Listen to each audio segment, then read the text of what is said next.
ሉዓላዊነትና ነጻነት አኩሪ ታሪካችን ነው።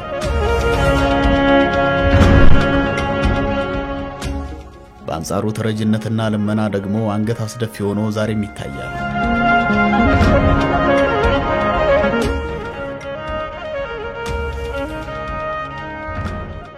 የምግብ ሉዓላዊነት ለሀገር ውስጥ ለፍጆታ የሚውል ምግብ የማምረት አቅምን የተመረተውንም የማከፋፈል ለፍጆታ የማዋል በአጠቃላይ የምግብ ስርዓቱን የመቆጣጠር መብት ባለቤትነትን ማረጋገጥ ነው።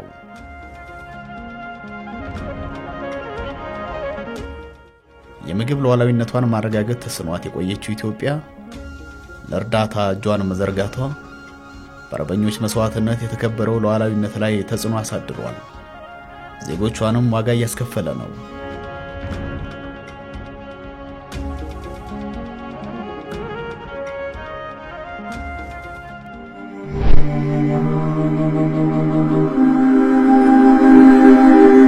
ምዕራብ ሐረርጌ ዞን ገመቺስ ወረዳ ዴፎ ቀበሌ የሚኖረው አህመድም ከዓመታት በፊት ህይወቱን ለማቆየት የነበረው አማራጭ አንድ ነው፣ ለእርዳታ እጁን መዘርጋትና ለልመና መውጣት።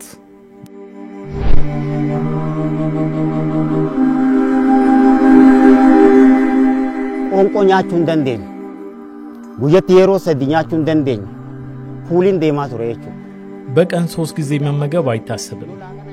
ራሴን ለማኖር ሸክም ሰራ ነበር። ጧት ከበላው ምሳ አይታሰብም። ራት ከተገኘ ግን እበላለሁ። በሴፍትኔት ታቅፎ ስንዴ እየተሰፈረለት ኑሮውን በገፋባቸው ዓመታት በማንነቱ ያፈረባቸው ነበሩ። ሆኖም አህመድ ከተረጅነት ለመላቀቅ ጥረቱንም አላቋረጠም ነበር።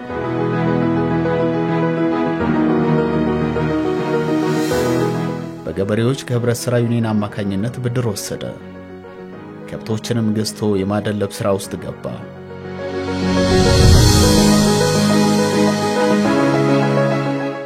ያደር የገንዘብ አቅሙ ከፍ ሲል የእርሻ ከብቶችን ገዝቶ መሬቱን ማረስ ቻለ። እነሆ ዛሬ ከ5 ዓመታት በላይ ቢፈጅበትም አህመድ ከተረጅነት መላቀቅ ችሏል።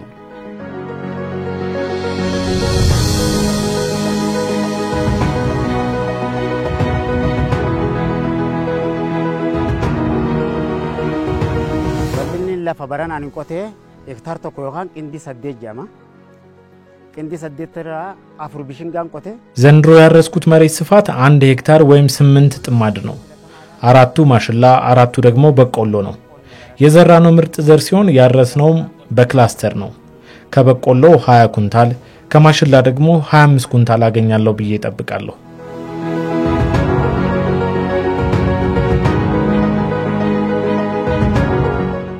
ከ2010 ወዲህ በስፋት መተግበር የጀመረው የኩታ ገጠም እርሻ ስልት እንዲሁም ግብርናን የማዘመን መርሃ ግብር አነስተኛ ማሳ ያላቸውን አርሶ አደሮች ምርታማነት ከፍ እንዲል እያደረገ ነው። ይህን ተከትሎም ከእርዳታና ከሴፍቲኔት የሚላቀቁ ቤተሰቦች ቁጥር እያደገ መጥቷል።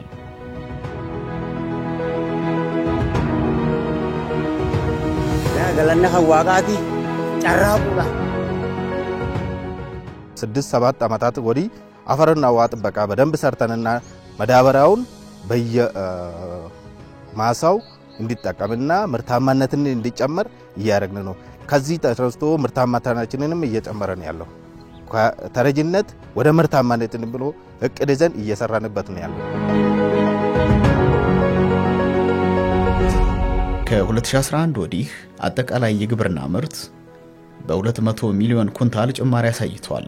የኩታ ገጠም እርሻ ስልት መስፋፋት ግብርናን የማዘመን የማዳበሪያና የተሻሻሉ ዝርያዎችን የማቅረብ ስራዎች ተጠናክረው በመስራታቸው ከፍተኛ የምርት እድገት ቢመዘገብም ተረጅነትና ልመናን ከማስወገድ ብሎም የምግብ ሉዓላዊነትን ከማረጋገጥ አንጻር ግን ሰፊ ስራ የሚጠይቅ ነው።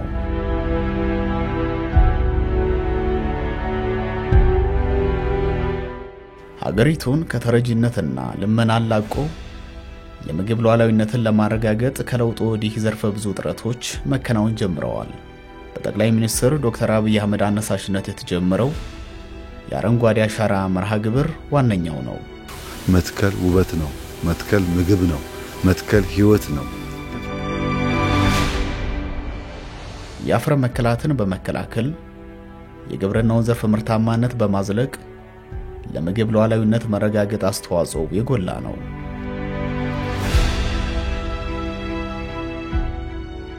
የአረንጓዴ አሻራ መርሃ ግብር የናህመድ መኖሪያ የሆነውን ተራክቶ የነበሩ የገመችስ ወረዳ ተራሮችን አረንጓዴ አልብሶታል።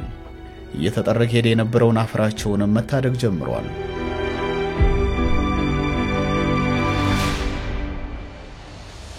ወደ ተረጅነት ወደ ልመና ህይወት እንዳይገቡ ዋስትና ስለሆነ አመድና የቀዩ አርሶ አደሮችን በአረንጓዴ አሻራ የተከሏቸውን ችግኞች እንክብካቤ ሳያጓድሉ ቀጥለዋል።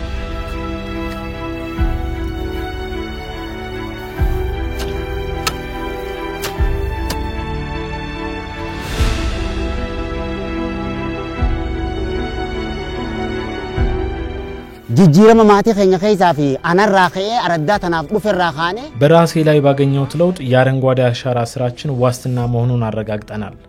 ስለዚህ ይህንን ለማስቀጠል የአፈርና ውሃ ጥበቃ ስራችንን እንዲሁም የአረንጓዴ አሻራ ዘመቻችንን አጠናክረን እንቀጥላለን።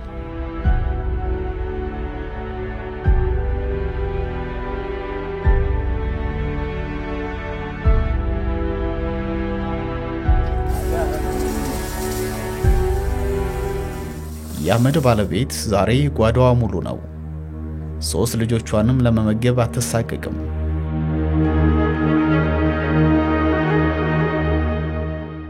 በአንድ ወቅት የራሱን የዕለት ጉርስ መሸፈን አቅቶት የነበረ ተረጂ ዛሬ ከተረጅነት መላቀቅ ብቻ ሳይሆን ዘመድ አዝማድን የማስተዳደር አቅም ያለው አባውራ ሆኗል።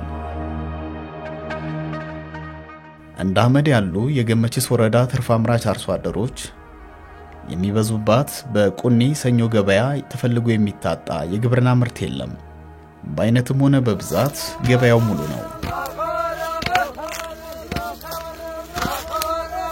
ባህላዊ አመራር ስልቶች ፈተና ቢሆንባቸውም ከተረጅነት ከመላቀቅ ባለፈ ለገበያ የማቅረብ አቅም ያላቸው አርሶ አደሮችም ቁጥራቸው እያደገ ነው።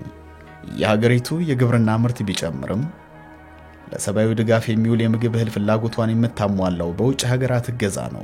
የተረጅነት ሐሳቢዎች አሁንም አልጠፉም። ጊዜ የነጮች ጥገኝነትን ተለማምደናል። እነሱ በሚሰጡን ድጎማ እነሱ በሚሰጡን እርዳታ የዛ ጥገኛ ሆነን ኖረናል። ስንፍና አለ ቢፈልጣን ስተኛ ይውላል። የሰው እጅ መጠበቅ እንደማያስፈልግ ነው። በቁርአንም በሄራችንም ተንቀሳቅሶ መፈለግ ተንቀሳቅሶ ሰርቶ መብላት ይሄንን ነው የሚያዘው። እኔ ሰጣለሁ ግን አንተ ጀምርና ስራ እኔ በረከቴን ያወርድልሃለሁ ነው የምለው። በኦሪት ዘፍጥረት ምዕራፍ 3 ቁጥር 18 ላይ በግዙ ብላ ባፈገጽከ ወጥተህ ወርደህ ጥረህ ግረህ በላብህ በወዝህ ብላ። ይሄንን እግዚአብሔር ለአዳም ነው የነገረው። ሰው ከግንዛቤ እጥረትም ይሁን ከምንም ዝም ብሎ የተረጅነት ባህል በላው ላይ ያደረ። ይሄ እግዚአብሔርን የሚያሳዝን።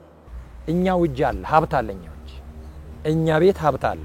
ያንን ተግባራዊ ስራ ላይ ስላ አላልዋል ነው እንጂ እኛ ወደ ውጭ ያለን እንጂ ወደ ቤታችን ብንመለስ ህዝባችንን ሰራተኛ የምናደርግበት ወደ ስራ የምናሰማራበት በጣም ብዙ ብቃቶች ብዙ ችሎታዎች አሉ። ከ2011 ወዲህ የተረጅነትና ልመና ትርክትን በመቀየር የምግብ ሉዓላዊነትን ለማረጋገጥ በቁርጠኝነት ወደ ተግባር የተገባበት ጊዜ ነው።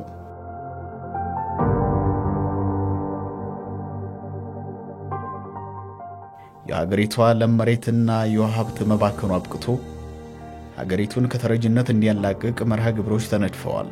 በጠቅላይ ሚኒስትር አብይ አህመድ የሆነው የበጋ መስኖ ስንዴ ልማት መርሃ ግብር ዋነኛው ነው።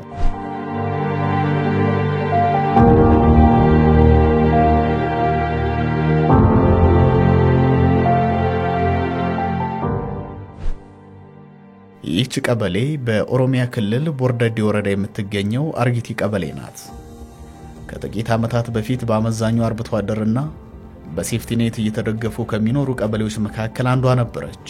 ከአራት ዓመታት ወዲህ ግን በእርዳታ ይገባ የነበረው ስንዴ በማሳዎች ላይ በስፋት መታየት ጀምሯል።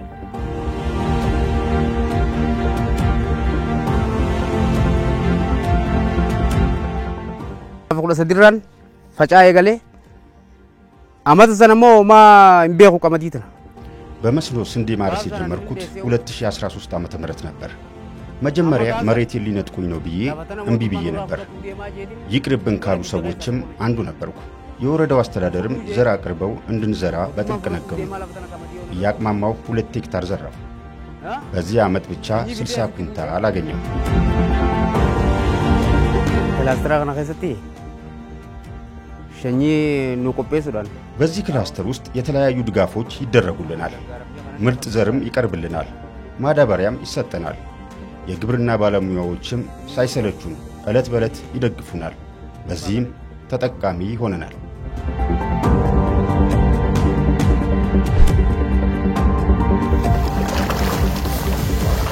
ዳምሹና የአርጊቲ አርሶ አደሮች ከጥቂት ዓመታት ወዲህ በዚህ በቆላማ ወረዳ ለዚያውም በበጋ ወራት ስንዴ ለመዝራት ያስቻላቸው ላጋርባ የሚሰኘው ወንዝ ነው። እንደዋዛ ያልፋቸው የነበረው ላጋርባ ዛሬ ከልመና እንዲወጡ አጋዥ ሆኗቸዋል።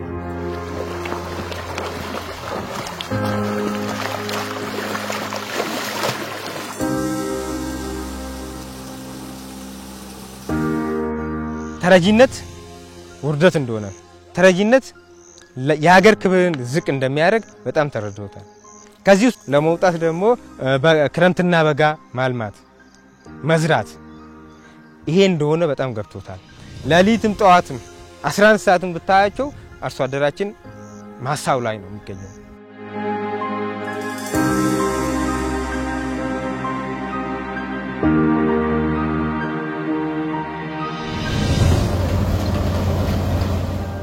ባርጊቲ ቀበሌ በበጋ ወራት የለሙ የስንዴ ማሳ የሚታጨድበት ዕለት ነው ዛሬ።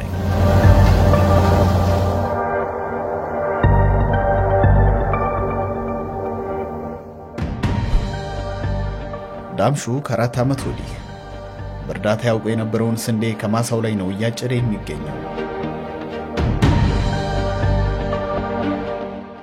ስንዴን የሚሰጠው ባዶ ረጂ ሳይሆን የቀየው የሀገሩ መሬት ሆኗል። ዋኝ ገለን ያገው ከናንተ ረቢ አሁን የስንዴ ኢኒሼቲቭ ያለንበት ቀበሌ እነዚህ ቀበሌዎች ኦልሞስት 100% ማለት በመንችለው ህዝቦቿን ከሴፍቲኔት ወጥቷል።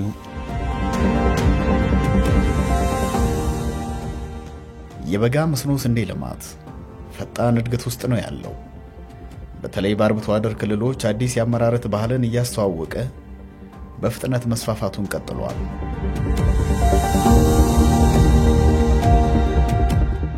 የስንዴ የምርት መጠኑም ከአፍሪካ ሀገራት ቀዳሚ ሆኗል። ባጠረ ጊዜ ከተረጅነትና ልመና ተላቆ የምግብ ሉዓላዊነትን ለማረጋገጥ እንደሚያስችል የሚያረጋግጥ ነው።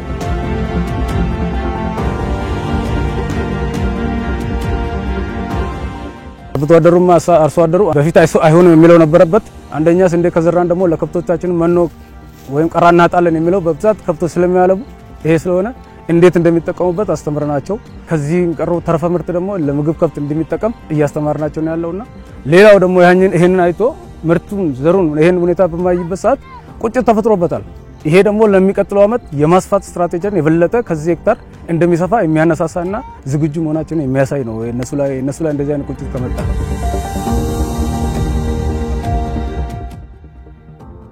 ደሞ ኢትዮጵያ ከልመና ወጣ ገስታ አስገብታ ከመብላት ወጣ አርሳ ራሷን አብልታ ከዚህ አልፋ ኤክስፖርት ማድረግ ይቻላታል ወይ የሚለው በህዝባችን ብቻ ሳይሆን በርከት ያሉ አመራሮች ይህን ሐሳብ ተጋርተው ለመስራት ተቸግረው ነበር። ነገር ግን ሶማሌ ክልል በእርሻ ማናቀው ክልል ሳይቀር መብላት ብቻ ሳይሆን ለመሸጥ የሚያበቃ ምርት ማየት እንድንችል አድርገዋል። ዳምሹ ባለፉት 4 ዓመታት ገቢው በማደጉ ልጆቹን ያለ ስጋት እያስተማረ ማሳደግ 2 ቤቶችንም መስራት ችሏል። መጠነኛ ሱቆችንም ከፍቷል።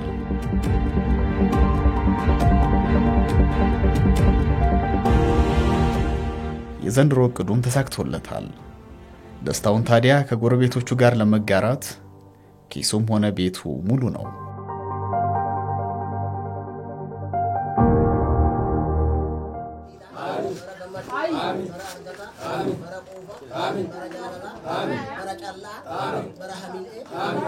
ለአርጊት አርሶ አደሮች የለጋ አርባ ወንዝ በርግጥም ሀብት ሆኗል። ደረቅ መሬታቸውን በማራስ ስንዴን በመስኖ እንዲያለሙ አስችሎ ከተረጅነትና ልመና አውጥቷቸዋልና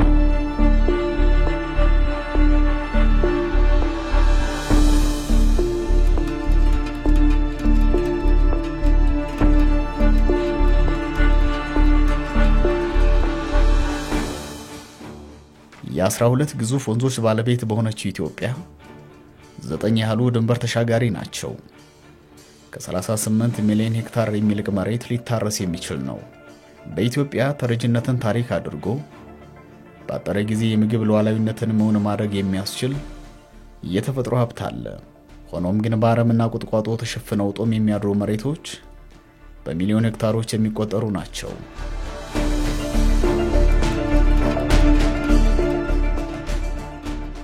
የተፈጥሮ ጸጋውን ለይቶ መጠቀም ተስኖ ተረጅነትን ምርጫው ያደረገ የህብረተሰብ ክፍልም ቤት ይቁጠረው።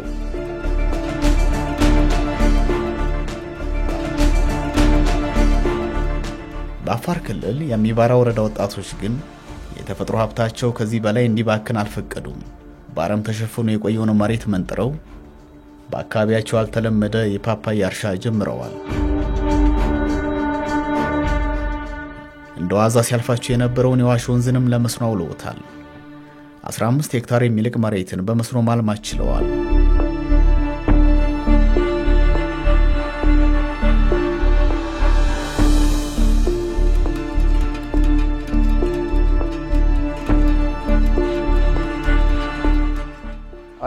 ተረጅነት ነው የምንታወቀው። አርብቶ አደር ነን። ከአርብቶ አደር በተረፈ አንድ ከብት ሽጠህ ቀለብ ካልገዛ አርሰህ ማትበላበት ጊዜ ነበር። አሁን አርሰህ የምትበላበት ጊዜ ይደርስናል ማለት ነው። ጫካዎቹ እያስወገደ ወደ ልማት እያዋልናቸው ነው። ከገቢውም በላይ እኔ ትልቅ ለውጥ አምጥቷል ብዬ የማስበው የአመለካከቱ ለውጥ ላይ ትልቅ እንትን አለ። በቃ ሁሉም ወጣት አሁን ይሄን እንችላለን መንፈስ አለ። እንደዛ ከሰራን እንለወጣለን ብለን ነው የምናስበው። አሁን ይሄን መሬት እያለን ይሄን ያህል ልጆች እያለን እርዳታ መጠብቁ በጣም ይሰምኛል። እርዳታ ይስር ነው እንዳይሰራ ነው። በቃ እንችላለን። ሁሌም የውጭ ተመጽዋጫ ነው።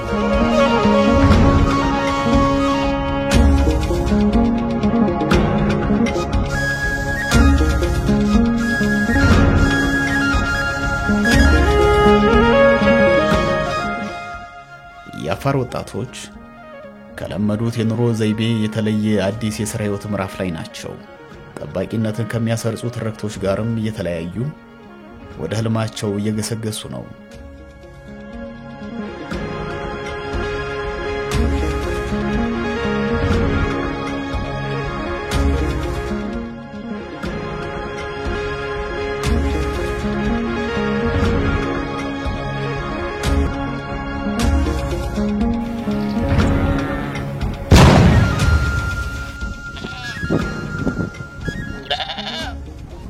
በማዕከላዊ ኢትዮጵያ ክልል ሀላባ ዞን ወረዲ ጆረዳ የምትገኘው ሲምቢጣ ዛሬ ላይ አመቱን ሙሉ የሚመረትባት አርሶ አደሮቿም ከቤተሰብ ፍጆታ አልፈው ምርታቸውን ለትልልቅ ከተሞች ገበያ የሚልኩ ሆነዋል።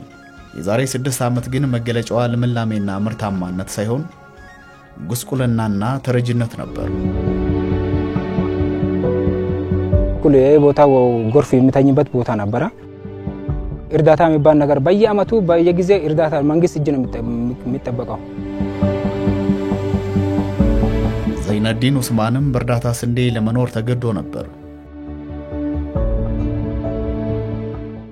ሆኖም ለግብርናቸው ጋሬጣ ሆኖ የቆየውን የውሃ እጥረት የሚፈታ የከርሰ ምድር ውሃ ሀብት በአካባቢው እንዳለ የሲምቢጣ ማህበረሰብ ከግብርና ጽሕፈት ቤት ባለሙያዎች ሰማ።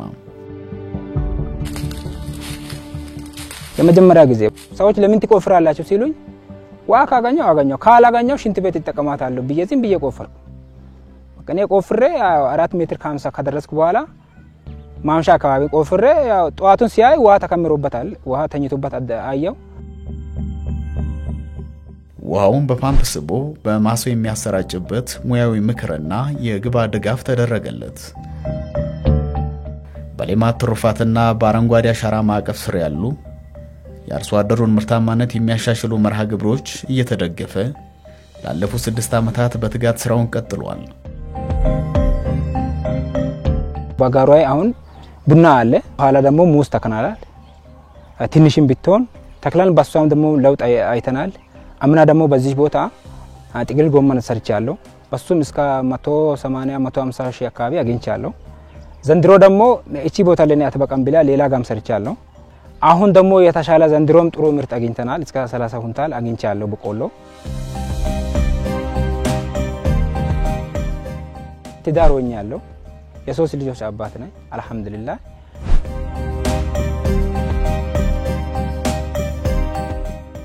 በአገር አቀፍ ደረጃ መንግስትን ባስቀመጠው አቅጣጫ በአመት 2-3 ጊዜ ማምረት አለበት በሚል የወረዱ ስትራቴጂዎች አሉ።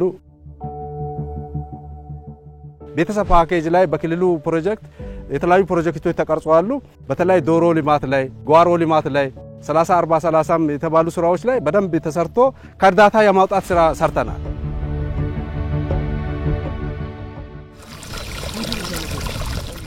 ውሃ በላዩ ቁጭ ብለን አላወቅንም ነበር ውሃውን ማለት ነው። ሰፊ መሬት መስራት የሚችል ውሃ ነው። ዝናብ ምንም አንጠብቅም። በዚህ ወጋ እንሰራለን።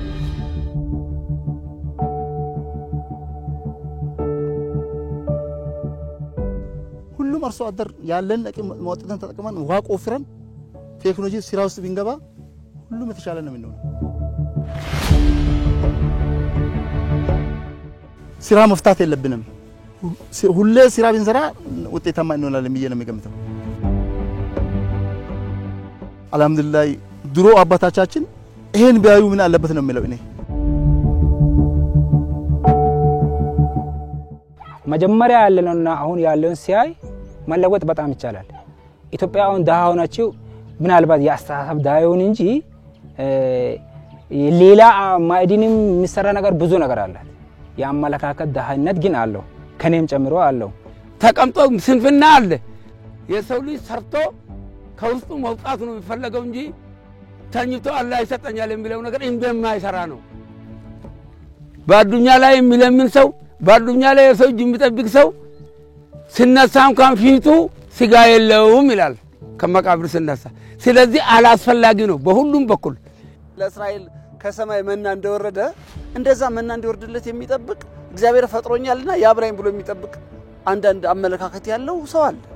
ያ ግን በእግዚአብሔር ዘንድ እግዚአብሔርን የሚያሳዝን እንጂ የሚያስደስት አይደለም። ምክንያቱም ለእስራኤል መና የወረደላቸው በወቅቱ ልዩ የሆነ ምክንያት አለ። በ6 ቀን ውስጥ እግዚአብሔር ፍጥረትን እንዴት እንደፈጠረ እና የሰራውን ስራ ሲመለከት መልካም እንደሆነ አየ ይላልና ይሄ ምንድነው የሚያሳየው? እግዚአብሔር ሰራተኛ አምላክ እንደሆነ ፍጥረትን በመፍጠር ሂደት ውስጥ እግዚአብሔር ሰራተኛ አምላክ እንደሆነ እናያለን። እና አማኝ በመሆናችን ስራ ፈት መሆን የለብንም።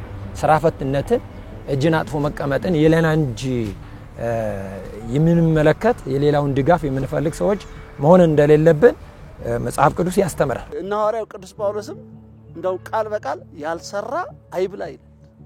ያልሰራ አይብላ ይላል።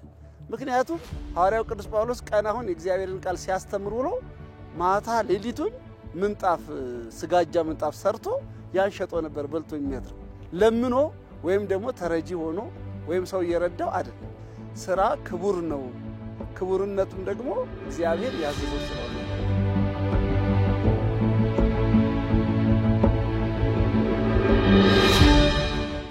ከእርዳታ ጠባቂነት ስነ ልቦና ተላቀው ወደ ገበያ አምራችነት የተሸጋገሩ በርካቶች ናቸው። የሥራ ባህል ለውጥና የስነ ልቦና ለውጥ ማድረጋቸው ለለውጣቸው መሰረታዊ ምክንያት ነው።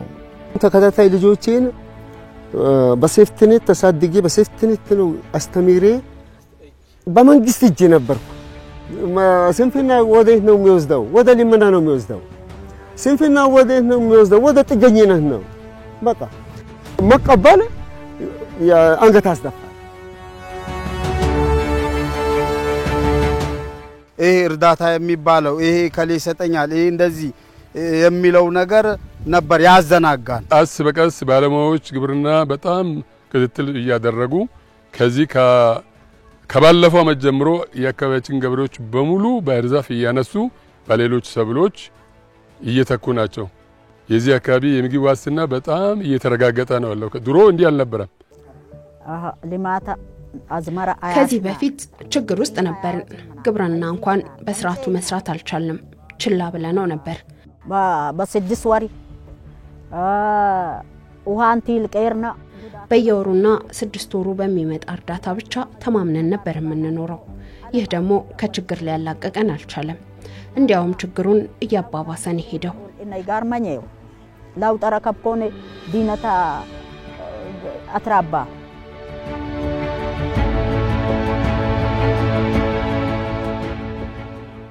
ወልድቼኔ እንዘ ሆነ አሼ ሆነ ከልጆቼ ጋር ተመካከረንና ጓራችን ላይ ያለውን ግብርና መስራት ጀመርን። የከብት እርባታ መስራት ቻለን።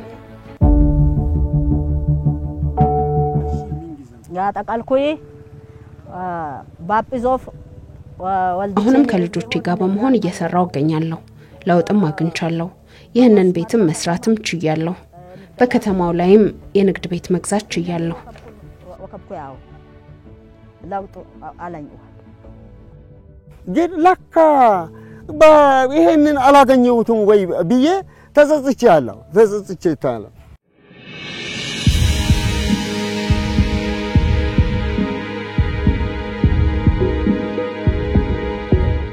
በኢትዮጵያ የምግብ ሉዓላዊነትን ባጠረ ጊዜ ለማረጋገጥ የሚያስችል በቂ የተፈጥሮ ሀብት አለ። እውን ለማድረግ ግን ችግርን ወደ ድል፣ የተፈጥሮ ስጦታን ወደ ሀብት መቀየር የሚያስችል ስራ ወዳድ ትውልድ የግድ ይላል።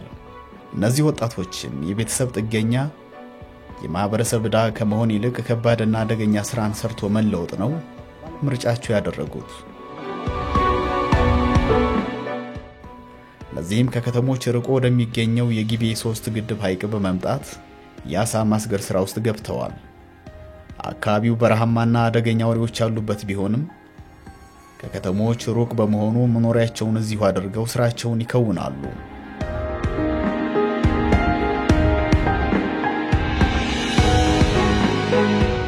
ስራውንም ደግሞ አዲስ ዋው ደግሞ ከተገደበ እስከ ዛሬ ድረስ ዋው ውስጥ ማንም ገብቶ አልሰራም። የተሻለ ስራ ነው። አሁን ለምሳሌ አንድ ኮንታል አሳ የሚወጣ ከሆነ እስከ 10,000 ብር ነው። እዚህ ቦታ ላይ ይመጣሉ የማይችሉት ገብተው ደግሞ ስራውን ይሰራሉ፣ ሰርተው ይለምዳሉ፣ ይጠቀማሉ። ተጠቅመው ደግሞ እናትና አባቱን ያግዛሉ።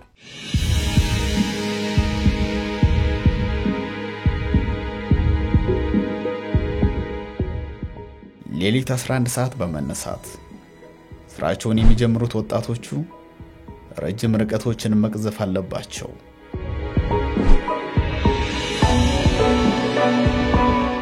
የባህላዊ ጀልባዎች ጉዞ አድካሚ ብቻ ሳይሆን ለአደጋም ይበልጥ የተጋለጡ ቢሆንም ወጣቶቹ ክንደብርቱ ናቸው።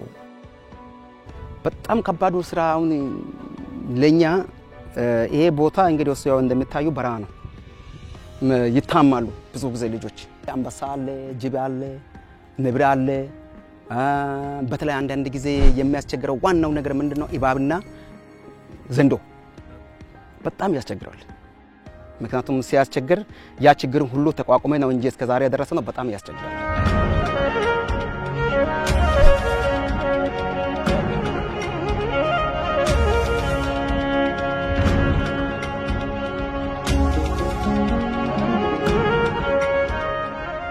በድገት ጎዳና ላይ ያሉ ወጣቶችም ምንም ቢፈተኑ ስራ ወዳድነታቸው ቀና ብለው የሚጓዙ ተስፈኛ ወጣቶች አድርጓቸዋል።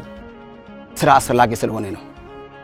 ራሳችንን ችለን እንኖራለን፣ ለሌላው ደግሞ ተስፋ እንሆናለን። እኛ ያየሰው ሌላም ደግሞ ስራውን ቢሰራ ለመንግስትም ያግዛል፣ ለራሱም ያግዛል። የያዝነው ስራ ጠንክረ መስራት አለበት በማለት ሁላችን አንዱ ከአንዱ ጋር እየተደጋገፈን እስከዛሬ ድረስ ስራውን ሳንለቅ ሳንጥል የደረሰ ነው። በዛ አንግል ነው እንጂ ስራው በጣም ከባድ ነው። በዚህች በተፈጥሮ ሀብት የታደለች ሀገር ጸጋዋን መለየት የቻሉ ለመጠቀምም የበረቱ በትጋታቸው መጽናት የቻሉ ተረጅነትን ማሸነፍ ችለዋል። ተረጅነት ተሸናፊ ነው። አሁን በጀመርነው መንገድ ኢትዮጵያውያን ልባችን አንዳርገን 5 ዓመት ብንሰራ ኢትዮጵያን ኤድ ብለን የምንረዳበት ጊዜ ከፊታችን ቅርብ ነው። የመረዳት ታሪካችንን በመርዳት የምንቀይርበት ታሪካችን ቅርብ ነው። ድህነት የልመና የታሪክ እጥፋት እየተከናወነ ነው የታሪክ እጥፋት ደግሞ ጉልበት ድካም ፍትጊያ ይጠይቃል እንዲሁ በከንቱ የታሪክ እጥፋት አይፈጠርም